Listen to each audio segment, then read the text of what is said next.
Shri R V Babu, ഇപ്പോൾ Jinto John സൂചിപ്പിച്ച പോലെ ഇടയ്ക്ക് ഇത് മെല്ലെ പോക്കിലേക്ക് വരികയാണ്. നമുക്കറിയാം പ്രതിപക്ഷത്തെയും ഭരണപക്ഷത്തെയും ഒക്കെ ആളുകൾക്കൊപ്പമുള്ള ചിത്രങ്ങൾ വരുന്നു. അതുമായി ബന്ധപ്പെട്ട കാര്യങ്ങൾ ആ സമയത്തൊക്കെ ഈ അന്വേഷണം പിന്നെ കാര്യമായിട്ട് എങ്ങും മുന്നോട്ട് പോകുന്നില്ല.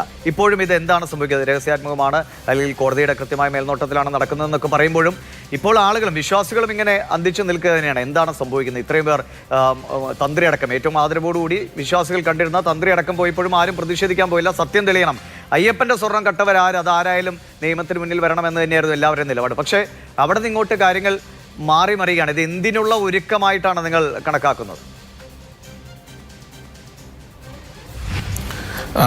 ദിവിഷേ, ഈ SITയുടെ അന്വേഷണത്തെ സംബന്ധിച്ച് രാജഗോപാൽ പറഞ്ഞ അഭിപ്രായത്തോട് എനിക്ക് യോജിക്കാൻ നിവൃത്തിയില്ല. ഞാൻ വളരെ വിനയത്തോടെ അദ്ദേഹത്തിൻ്റെ അഭിപ്രായത്തോട് വിയോജിക്കുകയാണ്. ഞാൻ വിയോജിക്കാനുള്ള കാരണം എന്താണെന്ന് വെച്ചാൽ, ഇപ്പോൾ 3 പേര് ജാമ്യം കിട്ടിയതിലല്ല എൻ്റെ വിയോജിപ്പ്. ശ്രീകുമാറിൻ്റെ ജാമ്യം കൊടുത്തുകൊണ്ട് വിജിലൻസ് കോടതി പറഞ്ഞത് ശ്രീകുമാറിന് ജാമ്യം അല്ലെങ്കിൽ ശ്രീകുമാറിൻ്റെ അറസ്റ്റിൽ ശ്രീകുമാറിനെ കസ്റ്റഡിയിൽ വയ്ക്കാനോ ജയിലിലടയ്ക്കാനോ ഉള്ള തെളിവുകളില്ല. SIT അങ്ങനെ ഒരു തെളിവും ഹാജരാക്കിയിട്ടില്ല. ഒരു തെളിവുമില്ലാതെ എന്താ പറയുക, കോൺക്രീറ്റ് ആയിട്ടുള്ള അയാളെ ജയിലിൽ വെക്കാനുള്ള ഒരു തെളിവും SITയുടെ മുമ്പിൽ ഇല്ല, ഹാജരാക്കാനില്ല എന്ന് പറഞ്ഞുകൊണ്ടാണ് ശ്രീകുമാറിന് ജാമ്യം കൊടുത്തിരിക്കുന്നത്. അല്ലാതെ 90 ദിവസത്തിൻ്റെ ആനുകൂല്യം നൽകിക്കൊണ്ടല്ല, 90 ദിവസം കഴിഞ്ഞു ചാർജ് ഷീറ്റ് നൽകിയിട്ടില്ല എന്നുള്ളതിൻ്റെ പേരിലല്ല ശ്രീകുമാറിന് ജാമ്യം കൊടുത്തിട്ടുള്ളത്. ശ്രീകുമാർ കുറ്റം ചെയ്തതായി തെളിയിക്കാൻ ആവശ്യമുള്ള ഒരു രേഖകളും SIT ഹാജരാക്കിയിട്ടില്ല. അത് SITയുടെ പരാജയമല്ലേ? ഇനി അങ്ങനെ ഒരു തെളിവില്ലെങ്കിൽ പിന്നെ ശ്രീകുമാറിനെ എന്തിനു അറസ്റ്റ് ചെയ്തു? അപ്പോൾ SITയുടെ പരാജയമല്ലേ? അതുകൊണ്ടാണ് ഞാൻ പറഞ്ഞ രാജഗോപാലിൻ്റെ അഭിപ്രായത്തോട് SITയുടെ വളരെ വിദഗ്ധ സംഘം, ഞാൻ അവരുടെ ഇൻറ്റഗ്രിറ്റിയെ ചോദ്യം ചെയ്യുന്നില്ല. പക്ഷേ SITയുടെ അന്വേഷണത്തെ സംബന്ധിച്ച് ഇത്തരം പരാതികൾ ഒരുപാടുണ്ട്. ഇനി ഒന്നാമത്. രണ്ടാമത് ഞാൻ ശ്രീ രാജഗോപാലിൻ്റെ ശ്രദ്ധയിൽപ്പെടുത്താൻ ആഗ്രഹിക്കുന്നത്, രാജഗോപാലെ, ഇതിൽ 9 പേര് സർക്കാർ ഉദ്യോഗസ്ഥരാണ്.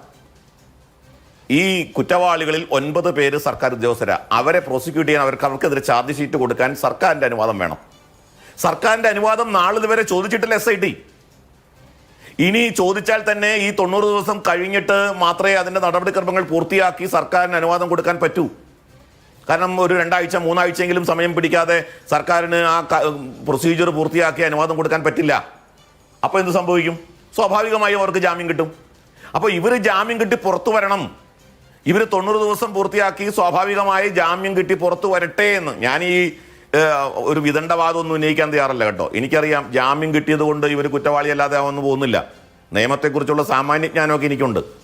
അപ്പോൾ ഇവർക്ക് ജാമ്യം കിട്ടി അതുകൊണ്ട് ഇവർ കുറ്റം ചെയ്തിട്ടില്ല എന്നൊന്നും വരാൻ പോകുന്നില്ല. പക്ഷേ ഈ ജാമ്യം കിട്ടുന്നതിന് കാരണമായി ഇവർ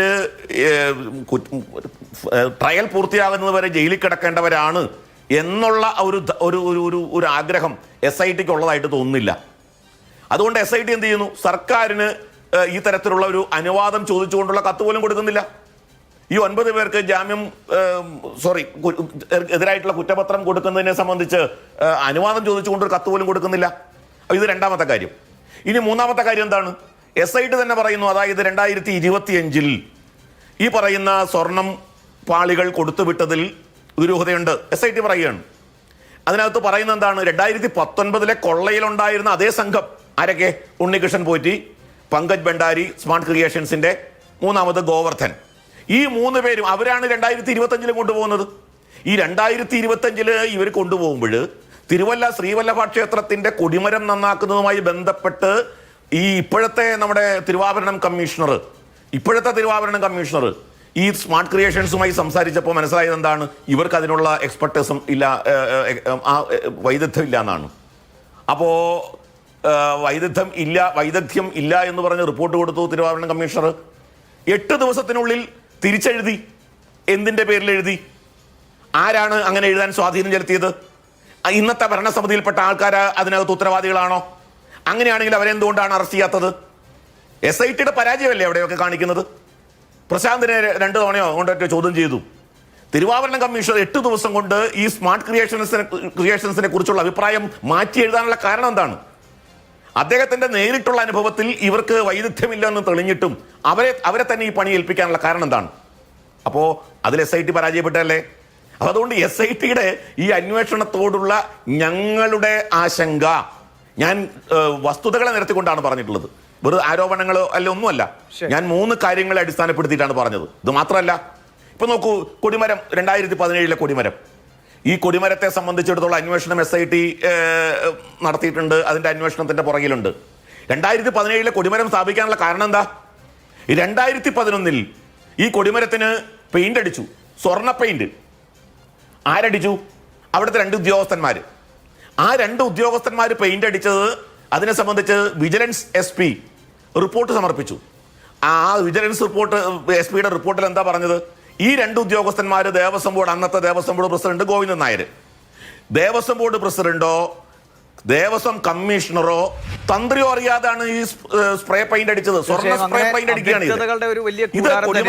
പറഞ്ഞ പോലെ അങ്ങനെ നിലപാട് എന്നത് SIT-യുടെ അന്വേഷണത്തിൽ തീർച്ചയായും ഇപ്പോൾ തൃപ്തിയില്ല. അത് സമ്മർദ്ദങ്ങൾക്ക് അടിമപ്പെടുന്നു എന്ന ഒരു നിലപാടിലേക്ക് തന്നെ താങ്കൾ പോകുന്നു.